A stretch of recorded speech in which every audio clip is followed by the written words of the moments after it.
ஓம் அமிர்தீஸ்வரி நமக. ஓம் நம சிவாய.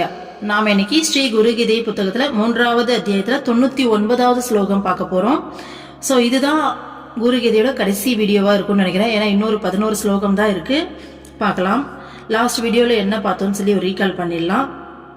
குருவை சத்யானந்த சொரூபர், எல்லாருக்கும் அந்த ஞானத்தை கொடுக்கிறவர், அந்த பரமானந்த சுகத்தை எல்லாருக்கும் கொடுக்கக்கூடியவர்.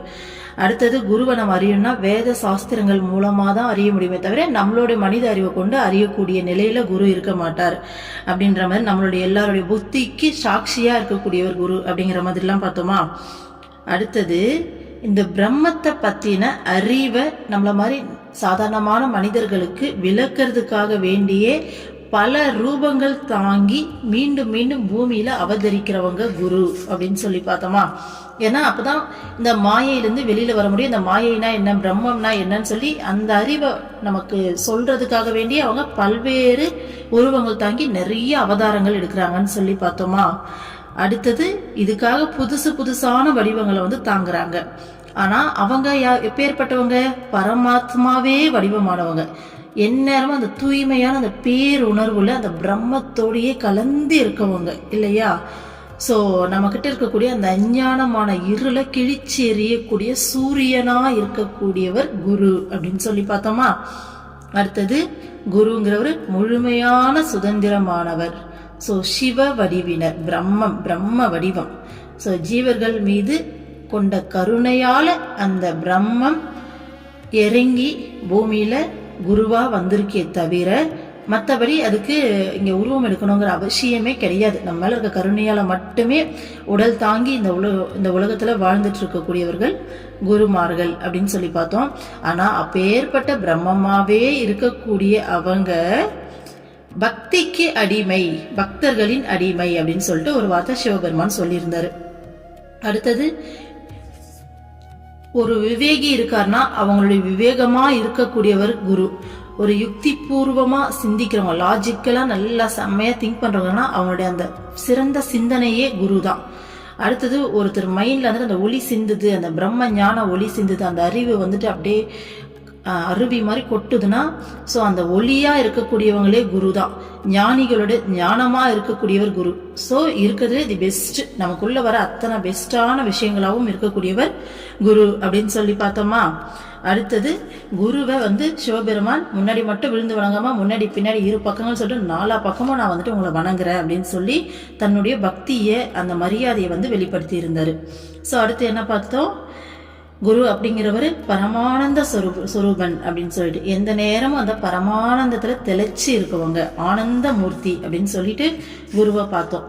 அடுத்தது தன்னுடைய வெறுமனே சாநித்தியத்தால மட்டுமே நம்மள மாதிரி நார்மலான மனுஷங்க மனசுல அந்த ஆன்ம ஒளியை வீச செய்யறவங்க, அறியாமை இருள மூழ்கி இருக்க நமக்கு ஜஸ்ட் அவங்களுடைய சாநித்தியம், அவங்க பக்கத்துல இருக்க ஒரே காரணத்தாலேயே நான் எப்படி அம்மா சொல்லுவாங்க, சூரியன் அது பாட்டு இருக்கும் ஆனா ஐஸ்கிரீம் தானா மெல்ட் ஆகுது இல்லையா, அந்த மாதிரி அவங்க பக்கத்துல இருந்தாலே அவங்களுடைய சாநித்தியத்தாலே நம்மளுடைய ஆன்மா விழிப்புறும்.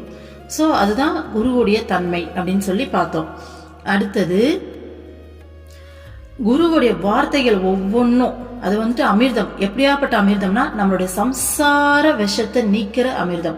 நம்ம எல்லாரும் இந்த மாயையில மூழ்கி இந்த சம்சார வாழ்க்கை தான் உண்மைன்னு நினைச்சு வாழ்ந்துட்டு இருக்கோம் இல்லையா. இது இந்த விஷத்தை நீக்கி நம்மளுக்கு என்ன சொல்றது, நம்ம உடல் விஷம் அருந்தும் போது நம்ம இறந்து போயிடுவோம் இல்லையா. ஆனா அமிர்தம் அப்படிங்கிறது நம்மளுக்கு சாகா வரத்தை கொடுக்கக்கூடியது.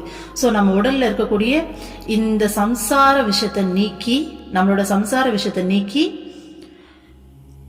நம்மள சாகாவரம் கொடுக்கக்கூடிய அமிர்தமா நம்மளுடைய உண்மையான அந்த வாழ்க்கைக்கு, உண்மையான அந்த ஆத்மா எதுக்காக பிறந்ததோ ஸோ அந்த உண்மை சொரூபத்துக்கு திரும்ப போய் சேர்றதுக்காக பயன்படக்கூடியது குருவுடைய வார்த்தைகள் அப்படின்னு சொல்லி பார்த்தோம்.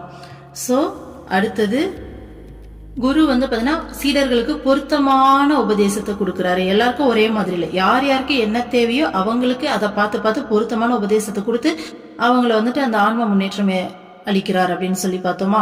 ஸோ கடைசியா குருவுக்கு நிகரானவங்க யாருமே கிடையாது, எந்த ஒரு தெய்வமும் கிடையாது, எந்த ஒரு உறவினரும் கிடையாது, குரு நாமத்துக்கு நிகரான அதிபதி எதுவுமே கிடையாதுன்னு சொல்லி பார்த்தோம். ஸோ இந்த பிரபஞ்சத்திலே மிகச்சிறந்தது எல்லா தெய்வங்கள் உறவுகள் எல்லாத்த விடவும் மிகச்சிறந்தது குரு. குரு கூட சொல்ல குருவுடைய நாமமே சொல்றாங்க. குருவுடைய நாமமே இதை விட சிறந்தது அப்படின்னா குரு எப்பேற்பட்டவங்க அப்படின்றத நாம புரிஞ்சுக்கிறோம். ஓகேங்களா? ஸோ குருவுக்கு நிகரான ஒரு பரமபதமே கிடையாது, ஒரு முக்தி நிலை கூட கிடையாது. ஸோ குரு அப்படிங்கிறது வேற அப்படின்ற மாதிரி சொல்லி முடிச்சிருந்தாங்க. இன்னைக்கு 99வது ஸ்லோகம் பார்க்கலாம். ஏகாக்ஷர பிரதாதாரம் யோ குரும் நைவ மன்யதே ஸ்வானயோ நிசதம் கத்வா சாண்டாலேஸ்வபிஜாயதே. ஒரு அக்ஷரம் உபதேசித்த குருவை அல்லது பிரணவ மந்திரம் உபதேசித்த குருவை யார் அலட்சியம் செய்கிறார்களோ அவர்கள் பல நூறு பிறவிகள் நாய் போன்ற கீழான யோனியில் பிறந்த பின் சண்டாளனாக பிறக்கிறான். சோ குருவை அலட்சியம் செய்யறது அப்படிங்கிறது எவ்வளவு பெரிய தவறுன்னு சொல்லி நமக்கு இங்க சொல்லியிருக்காங்க. இதை பாத்தீங்கன்னா குரு கொடுக்க மாட்டாங்க இந்த பனிஷ்மெண்ட். ஓகேங்களா? ஆனா நானே ரியலா நிறைய அனுபவத்துல பார்த்துருக்கேன். குருவை தெரியாம கூட ஒருத்தவங்க அலட்சியம் செய்யறாங்கன்னா இந்த இயற்கை அவங்களுக்கு தண்டனை கொடுக்குது. இது அம்மாவே இதை ஒத்துக்கிட்டு இருப்பாங்க. எங்க தெரியுமா? அருள்மொழிகள்ல அம்மா சொல்லியிருப்பாங்க, ஒரு மீனவ குடும்பம் பக்கத்து தெருவில் பசியால வாடும். அவங்கள நினைச்சு அம்மா சாப்பிடாம ஆசிரமத்துல பட்னியா இருப்பாங்க. அப்ப என்னன்னு சொல்லி கேட்கும்போது அவங்க சாப்பிடறதுக்கு கூட சாப்பாடு கிடையாது. ஆனா அம்மா அவங்களுக்கு சாப்பாடு கொடுத்து அனுப்புவாங்க, 2 டைம் கொடுப்பாங்க. ஆனா அவங்களால அம்மா கடவுள்ன்றத புரிஞ்சிக்க முடியாது, அவங்க ஏமாத்துறாங்க. ஸோ ஆசிரமத்து மேல இருக்கக்கூடிய தவறான அபிப்பிராயத்தால அவங்க அந்த சாப்பாடை வாங்க மறுத்துருவாங்க. 2 டைம் கொடுத்த அம்மா 3வது டைம் சாப்பாடு கொடுத்து அனுப்ப மாட்டாங்க. ஆனா பட்னியா இவங்க இங்க உட்காந்துருப்பாங்க. ஏன்னு சொல்லி கேட்கும்போது அம்மா சொல்லுவாங்க, அம்மா திரும்ப திரும்ப சாப்பாடு கொடுத்து அதை அவங்க ஏத்துக்கலைன்னா அந்த பாவமும் அவங்களுக்கு போய் சேரும் அப்படின்ட்டு. ஸோ இந்த இடத்துல அம்மா அவங்க மேல கருணையை தான் காமிக்கிறாங்க. ஆனா அவங்களுக்கு பாவம் எப்படி போய் சேருது? இயற்கையோட விதி. யார் ஒருத்தர் ஒரு உண்மையான தூய்மையான சத்குருவை தெரியாம கூட அவமரியாதை செய்யறாங்களோ, அலட்சியம் செய்யறாங்களோ, தப்பா பேசுறாங்களோ அவங்களுக்கு அந்த பாவம் போயிட்டு சேருது. அதனாலேயே அம்மா பாத்தீங்கன்னா இந்த மாதிரி நிறைய மற்றவங்களுக்கு அந்த பாவம் போயிடக்கூடாது அப்படின்னு சொல்லிட்டு அந்த மனசு கொஞ்சம் கூட நோகவே மாட்டாங்க. இந்த மாதிரியான சுச்சுவேஷன் நிறைய அம்மா இந்த மாதிரியே ஹேண்டில் பண்ணிட்டு போவாங்க. ஏன்னா அந்த பாவம் அவங்களுக்கு போய், ஏன்னா அவங்களும் அவங்களோட குழந்தை தானே. அம்மா அதில் ஒரு வார்த்தை சொல்லியிருப்பாங்க, இவங்களை நானே வெறுத்துட்டேன் அப்படின்னா யார் இவங்களை நேசிப்பாங்க அப்படின்ட்டு. ஏன்னா அம்மா ஜெகன் மாதான்றதால எல்லாமே அவங்களோட உயிர்கள் எல்லாமே அம்மா பாத்தீங்கன்னா அந்த அறியாமையில் இருக்கு இந்த உயிர்கள்லாம் சொல்லிட்டு முழுமையா அந்த உணர்வுலயே இருப்பாங்க. அதனால அறியாமையில் இருக்கிறதால அம்மாவையே கிண்டல் பண்ணும்போது கூட அம்மாவுடைய வாழ்க்கை வரலாறுல பார்த்தா தெரியும், அம்மாவையே பயங்கரமா கிருஷ்ணா கிருஷ்ணான்லாம் கூட கிண்டல் பண்ணுவாங்க. அம்மா ரோட்ல நடந்து போகும்போது பாவ தரிசனம் முடிஞ்சு அவங்க அப்பா ஹாஸ்பிட்டல்ல சேர்த்திருப்பாங்களா, அவங்கள பார்க்கறதுக்காக கொல்லத்துக்கு பஸ் ஏறதுக்காக நடந்து போய் பஸ் ஏறணுமா. அப்படி போகும்போது அம்மா அப்போ தேவியும் அடைஞ்சிட்டாங்க. தேவியாவும் கிருஷ்ணாவும் சக்தியாவும் சிவனாவும் 2ஆவும் மாறின பிறகே இந்த மாதிரி எல்லாம் கிண்டல் பண்ணியிருக்காங்க. ஆனா அம்மா என்ன சொல்றாங்கன்னா அறியாமையில இருக்காங்க, அவங்களால நம்மளோட நிலையை புரிஞ்சிக்க கூட முடியாது. அந்த நிலையில இருந்து கிண்டல் பண்ற அவங்களை எப்படி நம்ம தப்பா நினைக்க முடியும்னு கேக்குறாங்க. சோ அம்மா பாத்தீங்கன்னா குரு அந்த அளவுக்கு ஒரு உயர்ந்த நிலையில இருப்பாங்க. ஆனா அப்பேற்பட்ட மகாத்மாவை நாம பண்றதால அதோடைய பலன் இயற்கையாவே நமக்கு சேரும். சோ இது உண்மை. ஓகேங்களா? அததான் சொல்றாங்க. சோ குரு அலட்சியம் செஞ்சா பல நூறு பிறவிகள் நாய் மாதிரி கீழான பிறவிகள்ல பிறந்து அதுக்கப்புறமா சண்டாளனா பிறப்பாங்களாமா. சோ அந்த அளவுக்கு மோசமான விளைவுகள் குருவை. ஏன்னா குரு பரபிரம்மே வடிவமான வடிவம். அவங்கள அவமதிக்கிறதுன்றது அவ்வளவு சாதாரணமான பாவம் கிடையாது இல்லையா? சோ அதான் எக்ஸ்பிளைன் பண்றாங்க. ஏன்னா அவங்களுக்கு பூமியில பிறக்க வேண்டிய அவசியமே கிடையாது, அவங்க பிறக்கிறதே நமக்காக தான். அவங்கெல்லாம் பாத்தீங்கன்னா அந்த பரமானந்தத்துல இருக்கிறவங்க, அவங்களால இந்த உடல்ல இருக்கிறதுன்றது ரொம்ப கஷ்டமா இருக்கும். அவங்க இந்த ஒட்டுமொத்த பிரபஞ்சம் உணர்வா இருக்காங்க. அவங்களால எப்படி இந்த சின்ன உடல்ல இருக்க முடியும்? யோசிச்சு பாருங்க. ஒரு கிளியை பிடிச்சு கூண்டுல போட்ட நிலைதான். ஆனா இருந்தாலும் அவங்களுடைய அளப்பரிய அன்பு பாசத்தால அம்மா இதுக்கு என்ன எக்ஸாம்பிள் சொல்லுவாங்கன்னா, ஒரு தாய் வயிற்றுல இருக்க குழந்தை இருக்கும்போது யார் ஒருத்தருக்கும் அது பாரமாவே தோணாது. அது அப்படியே நேசிப்பாங்க, லவ் பண்ணுவாங்க ஒரு செகண்டும். அதுக்கு என்ன வேணும் எப்படி எல்லாம் நமக்கு சாப்பிட பிடிக்கல, வாமிட்டு வருதுனால ஐயோ குழந்தை நல்லா இருக்கணுமேன்றதுக்காக சாப்பிடுவோம். படுத்தா திரும்பி கூட என்ன சொல்லு டக்குன்னு ஏஞ்சிட மாட்டோம். திரும்பி படுத்து இதுக்கு முன்னாடி வரைக்கும் அவ்வளோ சந்தோஷமான சுதந்திரமான ஒரு வாழ்க்கையை வாழ்ந்திருப்போம். ஆனால் அந்த கன்சீவா இருக்கும்போது டோட்டலா மாறும். குழந்தை பிறந்த பிறகு இன்னும் டோட்டலா மாறும். காரணம் அந்த அன்பு. ஒரு சாதாரண மனித பிறவியில் இருக்கிற நமக்கே இவ்வளோ அன்பு வருதுன்னா நம்மளை படைச்ச அந்த ஜெகன் மாதாவுக்கு நம்ம மேலே எவ்வளவு அன்பு இருக்கும். ஸோ அந்த அன்பால் மட்டும்தான் விரும்பி இந்த உடலை ஏற்றுக்கிட்டு நமக்காக கீழே நமக்காகவே வாழ்கிறாங்க. அப்போ அவங்கள அலட்சியம் செய்யறது அப்படிங்கிறது அது மிகப்பெரிய பாவமாக தான் போயிட்டு முடியும். ஓகேங்களா? ஆனாலும் அறியாமையிலே செய்யக்கூடிய அவங்களையும் அம்மா ஒரு நேரம் சுச்சுவேஷன் கிரியேட் பண்ணி அக்சஸ் எடுத்து அவங்களையும் அம்மா டேக் கேர் பண்ணிக்கிட்டு தான் இருக்காங்க. அம்மாவை அலட்சியம் செஞ்ச பல பேத்த அம்மா கடவுள் சொல்லிட்டு அவங்ககிட்டயே மன்னிப்பு கேட்டு அம்மா கிட்ட சரணாகதி அடைஞ்சி ஆன்மீகத்தில் நல்ல நிலையை அடைஞ்சவங்க நிறைய பேர் இருக்காங்க. ஸோ அதுதான் தாய் உள்ளம். அந்த கடவுள் அன்பால மட்டும்தான் இதை பண்ண முடியும். அடுத்த ஸ்லோகம் பாருங்க.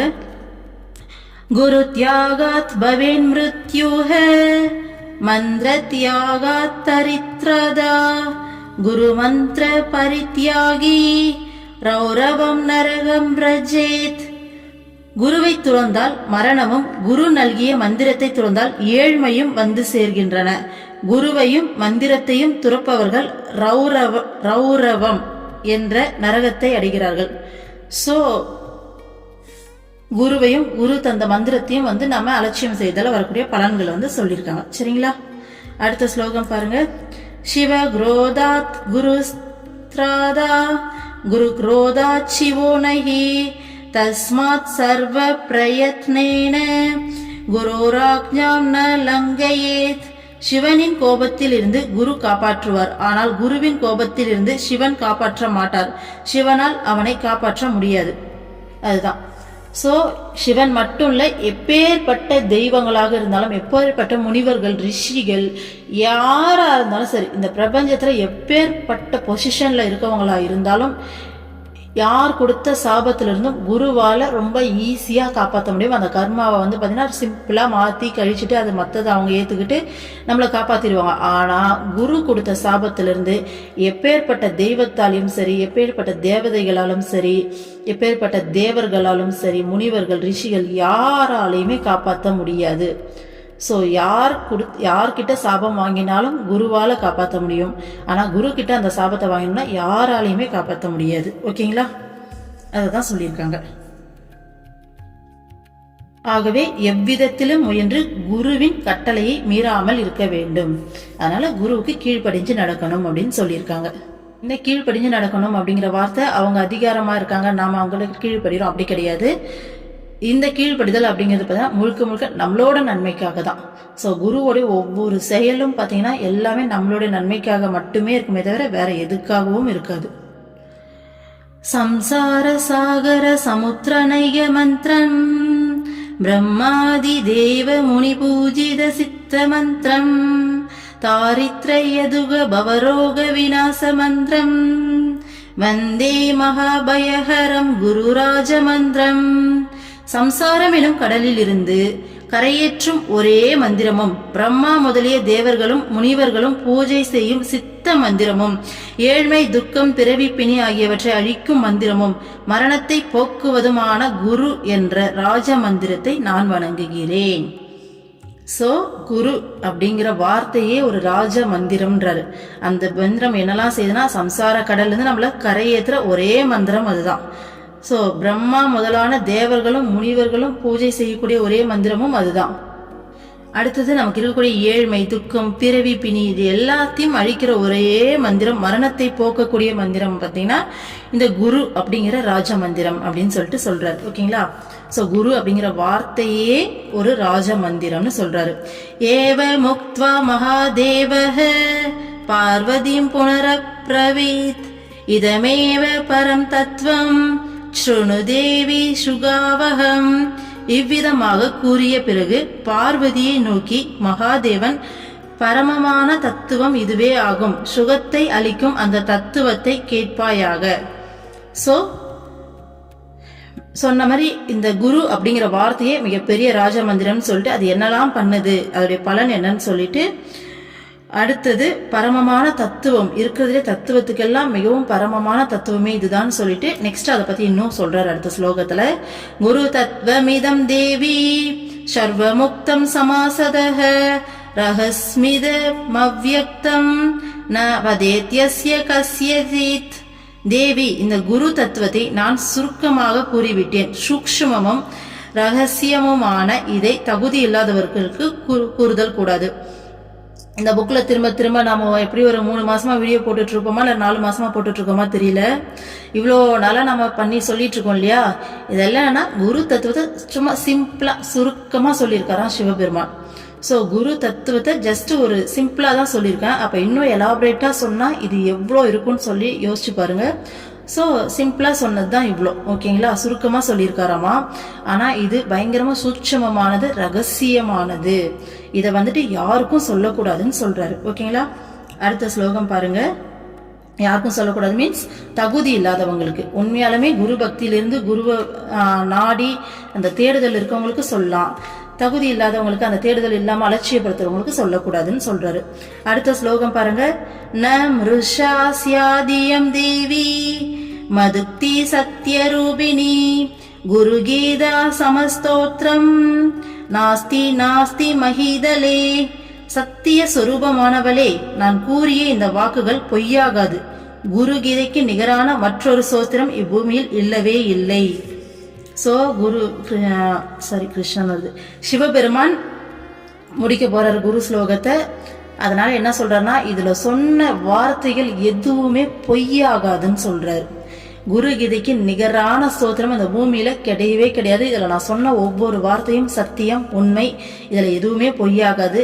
இந்த குரு கீதைக்கு நிகரான ஸ்லோகம் இந்த பூமியில கிடையாதுன்னு சொல்றாரு, ஓகேங்களா. குரு கீதா மிமாம் தேவி பவதுக விநாசினீம் குரு தீக்ஷா விஹீனஸ்ய புரதோ ந படேத் கப்சித். சம்சார துக்கத்தை அழிக்கும் இந்த குரு கீதையை குரு தீட்சை பெறாத ஒருவனுக்கு ஒரு நாளும் வெளிப்படுத்த கூடாது. சோ இந்த பொக்கிஷத்தை, இந்த ரகசியத்தை குரு தீட்சை பெறாத ஒருத்தருக்கு நாம சொல்லக்கூடாது. ஏன்னா குரு தீட்சை பெற்றவங்களுக்கு தான் குரு தொட்டு அந்த ஆன்மாவை விழிப்புற செஞ்சு இந்த ஆன்ம நாட்டம் கிடைச்சி ஆன்மீகத்துல பயணப்படணும், கடவுள் அடையணும்ன்ற அந்த எண்ணம் இருக்கும் இல்லையா. சோ அப்பேற்பட்டவங்களுக்கு தான் சொல்லணுமே தவிர குரு தீட்சை கிடைக்காம அதோட அருமை தெரியாம இருக்கவங்களுக்கு இதை சொல்லக்கூடாதுன்னு சொல்றாரு. ரஹஸ்ய மத்யந்திரஹஸ்ய மேதத் ந பாபினாம் லப்யமிதம் மகேஸ்வரி அநேக ஜன்மார்ஜித புண்ணிய பாகாத் குரோஸ்து தத்துவம் லபதே மனுஷ்ய. மகேஸ்வரி, இது ரகசியங்களில் மிகவும் ரகசியமானது. இந்த குரு தத்துவம் பாபிகளுக்கு கிடைக்காது. பல பிறவிகளில் தேடிய புண்ணியம் பக்குவம் அடையும் போதுதான் மனிதனால் குரு தத்துவத்தை அறிய இயலும். சோ இந்த குரு தத்துவம் அப்படிங்கிறது ரகசியத்திலும் ரகசியமானது. இது பாத்தீங்கன்னா பாபிகளுக்கு கிடைக்காது. நம்ம பல பிறவில செஞ்ச புண்ணிய பலன் பக்குவம் அடையும் போதுதான் இந்த குரு தத்துவத்தை ஒரு மனுஷன் தெரிஞ்சுக்க முடியும்னு சொல்றாரு. சோ என்னோட கேஸ்ல நான் என்ன நினைக்கிறேன்னா, நான் செஞ்ச புண்ணியத்துல அதெல்லாம் கிடைக்கல. அம்மா தன்னோட புண்ணிய பலனை கொடுத்து இதெல்லாம் தெரிஞ்சுக்க வைக்கிறா அப்படின்னு தோணுது. ஏன்னா நான் இந்த புண்ணியத்தை செஞ்சு இந்த குருவை பத்திலாம் தெரிஞ்சுக்கணும்னா சத்தியமா அதுக்கெல்லாம் இன்னும் எத்தனை ஜென்மம் எடுத்தாலும் நான் புண்ணியம் செய்வேனானே முதல்ல தெரியல. திரும்ப திரும்ப இந்த உலகத்துல போய் மாட்டின்னு சுயநலமா வாழ்ந்து 4 பாவத்தை சேர்த்து செய்யாம இருந்தா சரின்ற மாதிரி இருக்கு. சோ அம்மா அவருடைய கருணையால நம்ம குழந்தையை காப்பாற்றணும்னு சொல்லி தூக்கி இது எல்லாத்தையும் நமக்கு புரிய வைக்கிறா. ஏன்னா இந்த உலகத்துல எத்தனை பேத்துக்கு குருவை பத்தி சொன்னாலும் புரியாது இல்லையா.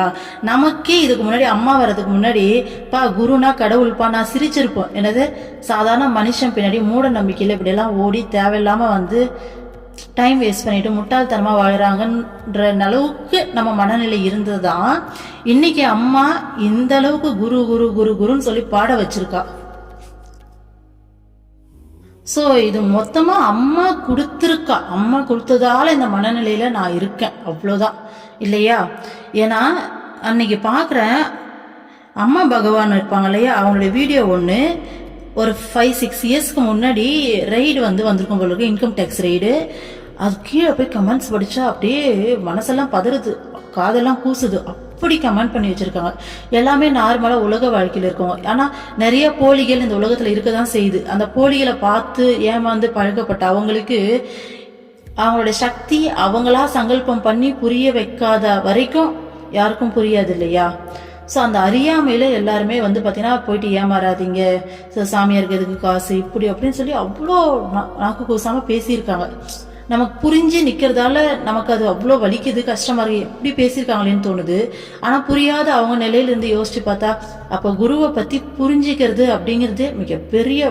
நான் ஒரு ஆத்மா பிறவி எடுத்து பல கோடி பிறவிகள் ஓகேங்களா எடுத்து அதுக்கப்புறமா குருவை வந்து சேருது, குருவை வந்து பத்தி புரிஞ்சிக்குது, குருவை பார்க்குது. ஸோ குரு சொல்ற வழியில நடக்கணும்னு நினைக்குதுன்னா சத்தியமா இத்தனை பிறவிகள் எடுத்தோடைய பலன் இதுதான். இதுக்காக தான் இத்தனை பிறவியும் எடுத்தோம். ஸோ இதுதான் வந்து பார்த்தீங்கன்னா அடைய வேண்டிய ஒரு ஆத்மா அடைய வேண்டிய நிலை இதுதான். ஸோ இப்படியாப்பட்ட பாக்கியம் கண்டிப்பா நம்ம செஞ்ச புண்ணியத்தால கிடைச்சதோ இல்லையோ குருமார்களுடைய கருணையாலும் அவங்களோட புண்ணிய பலன் நமக்கு கொடுத்து இதெல்லாம் வந்து காமிச்சு நம்மளை கூட்டிட்டு போறாங்கன்னு எனக்கு தோணுது. அடுத்த ஸ்லோகம் பாருங்க.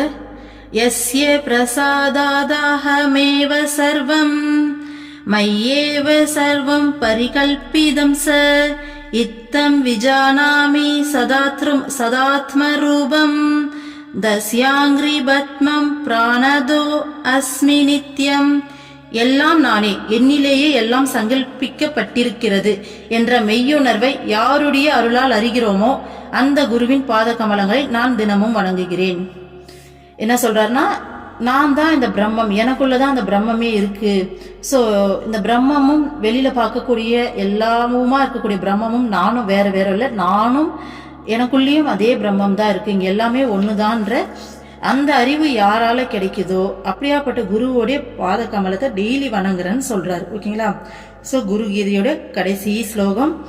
அஞ்ஞான திமிராந்தஸ்ய விஷயாக்ராந்த சேதசஹ ஞான பிரபா பிரதானேன பிரசாதம் குருமே பிரபோ. பிரபு, அஞ்ஞானம் எனும் இருளால் பார்வையை இழந்தவனும் புலன் இன்பங்களால் சூழப்பட்ட மனதை உடையவனுமான எனக்கு ஞான ஒளியை தந்து அருள் புரிய வேண்டும். சோ சிவபெருமான் சொல்றாரு, நாம ஜீவாத்மாவான நாம வந்துட்டு இந்த பிரேயரோட இந்த குரு கீதையை முடிக்கணும்னு சொல்லியிருக்காரு. அஞ்ஞானம் எனும் இருளால் பார்வையை இழந்தவனும். சோ நம்ம மனசு முழுக்க முழுக்க அறியாமை அப்படிங்கிற இருளால மூழ்கி போயிருக்கு. எப்படி கண்ணு தெரியல இந்த உலகத்தை பார்க்க முடியாதோ அந்த மாதிரி மாயையில மூழ்கின இந்த மனசால உண்மையை பார்க்க முடியல.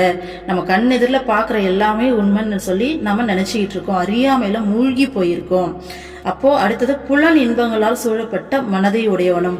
நம்ம மனசு எந்த அளவுக்கு புலன் இன்பங்களால் சூழப்பட்டிருக்கு என்னால இப்ப ரீசெண்ட் டேஸ்ல நல்லா உணர முடியுது. ஆனா ஒண்ணுமே பண்ண முடியல, அம்மா அருளாலதான் அதெல்லாம் எடுக்கணும்.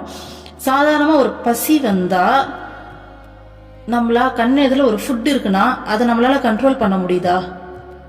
ஒரு ஃபுட்டு அந்த டேஸ்ட்டுக்கு எவ்வளோ அடிக்டா இருக்கும். டேஸ்டான ஃபுட்டை பார்த்தா அதை சாப்பிட்டே திரும்பணும்னு சொல்லிட்டு மனசுல எவ்வளோ அடிக்ஷன் வருது, எவ்வளோ எமோஷன் ஆகுறோம். ஸோ டேஸ்ட் மட்டும் இல்லை, ஒரு ஸ்மெல் வந்தால் இது குட் ஸ்மெல் பேட் ஸ்மெல் சொல்லிட்டு நம்ம வந்துட்டு டிஃப்ரென்ஷியேட் பண்ணுறோம். ஸோ குட் ஸ்மெல்லை தேடி தேடி ஓடுவோம். அது நம்ம பார்வையில் எவ்வளோ வித்தியாசம். இது நல்லது கெட்டதுன்னு சொல்லிட்டு பார்க்க அழகாக இருந்தால் நம்ம மனசுக்கு பிடிச்சிருக்கு, நல்லா இல்லைன்னா பிடிக்கல. அப்போ அதெல்லாம் எவ்வளோ பெரிய தவறான விஷயம் இல்லையா? இப்போ ஒரு அருவருப்பான ஒரு விஷயத்த பார்த்தாலும் நமக்கு எந்த ஒரு எல்லாமே இங்கே பிரம்மம் தான், அந்த அளவுக்கான நிலையில ஞானிகள் இருக்காங்க. ஆனா நம்ம முழுக்க முழுக்க இந்த கண்ணு காது மூக்கு நாக்குன்னு சொல்லிட்டு இதோடைய கண்ட்ரோல்ல இருக்கும். இப்ப ஞானிகளை ஒரு வார்த்தை திட்டினாலும் இல்ல வந்து பாத்தீங்கன்னா வானம் அளவுக்கு உயர்த்தி பேசினாலும் புகழ்ந்தாலும் பாத்தீங்கன்னா ஒரு ரியாக்ஷனும் இருக்காது. திட்டுனாலும் அவங்க வருத்தப்பட மாட்டாங்க, புகழ்ந்தாலும் சந்தோஷப்பட மாட்டாங்க. அப்படியே அந்த பேர் என்ன சொல்லுவாங்க, அந்த நிலையா ஸ்டாண்டர்டா ஸ்டேபிளா இருப்பாங்க. நம்மளால இருக்க முடியுமா? ஒரு வார்த்தை யாராச்சும் சொல்லிட்டாங்கன்னா ஒண்ணு உட்கார்ந்தாலும் இல்லையா சண்டை போடுவோம், கத்துவோம், இப்படிதானே இருக்கும். இதுதான் புலன் இன்பங்கள் அப்படிங்கிறது. சோ நம்ம முழுக்க முழுக்க நம்மளுடைய புலன் இன்பங்களுடைய பிடியில முழுமையா மூழ்கி போய் வாழ்ந்துட்டு இருக்கோம். அப்போ அப்படியாப்பட்ட மனமுடைய நம்மளை அந்த ஞானம் அப்படிங்கிற ஒளியை கொடுத்து நீங்க தான் அருள் புரியணும் என்னுடைய குருவே அப்படின்னு சொல்லிட்டு குரு கிட்ட ஒரு பிரேயரை வச்சு சிவபெருமான் இந்த குரு கீதையை முடிக்கிறார். ஸோ நாமளும் அப்படியே கண்ணை மூடி அம்மா கிட்ட மனசார பிரார்த்தனை பண்ணுவோம். அம்மா, முழுமையான இருள்ல மூழ்கி போயிருக்கோம், முழுமையான அறியாமையில் இருக்கோம், எங்களுக்கு கிடைச்சிருக்க வெளிச்சம் நீங்க தான்மா எங்களை இந்த அறியாமை அப்படிங்கிற இருள்ல இருந்து நீக்கி நானுங்கிற அகந்தே எங்க மனசுல இருந்து எடுத்து பணிவை கொடுத்து ஸோ எல்லார்கிட்டையும் எல்லா ஜீவன்கிட்டையும் எல்லா பொருட்களையும் அந்த முழுமையான பணிவு மனப்பான்மையை கொடுத்து இந்த புலன் இன்பங்களுக்கு ஆட்படாமல் மோசமாக புலன் இன்பங்களுக்கு அடிமையாக இருக்கும். ஸோ இதை கொஞ்சம் கூட ஒரு அடி கூட இதை தாண்டி எடுத்து வைக்க முடியலம்மா, எங்களால் முடியல. உங்களுடைய கருணையால், உங்களோட சாநித்தியத்தால், உங்களுடைய அருளால் எங்களுக்கு இது எல்லாத்துலேருந்து விடுதலை கொடுத்து உண்மையான ஆன்மீக தேடுதல் இருக்கவங்களே பார்த்தீங்கன்னா அந்த புலனின்பங்கள்லேருந்து நல்லா வெளியில் வந்திருக்காங்க. அம்மாவுடைய சீடர்களுடைய அந்த புக்கள் கதைகள் எல்லாம் படிக்கும்போது அம்மா அவங்களாம் எந்த அளவுக்கு உங்ககிட்ட சாப்பாடு வேணாம், தூக்கம் வேணாம், இந்த உலக சுகங்கள் எதுவுமே வேணாம், அம்மா தான் வேணும்னு சொல்லி உங்ககிட்ட அடைக்கலம் ஆகியிருக்காங்கம்மா. எந்த வசதியுமே இல்லாமல் இருக்கும்போது உன் கூட இருந்து அவ்வளவு சாதனைகள் பண்ணி நீ சொன்ன வழியில் நடந்து ஒன்று அடைஞ்சிருக்காங்கம்மா. ஸோ அந்த மனப்பக்குவத்தை எங்களுக்கும் கொடுங்கம்மா. நீங்கள் தான் பிச்சையாக போடணும். நீங்கள் போடாட்டி எங்களால் ஒரு அடி கூட எடுத்து வைக்க முடியலம்மா, வாய்ப்பே கிடையாது. தயவு செஞ்சு கொஞ்சம் கொஞ்சமாக எங்களை முன்னேற்றுங்கம்மா. எங்கள் மனநிலையில் மாற்றத்தை கொண்டு வாங்க. எங்கள் ஆன்மாவை இன்னும் விழிப்புற செய்யுங்க. அந்த கடவுள் மேலே இருக்க ஏக்கத்தையும் தாகத்தையும் அதிகம் பண்ணுங்க.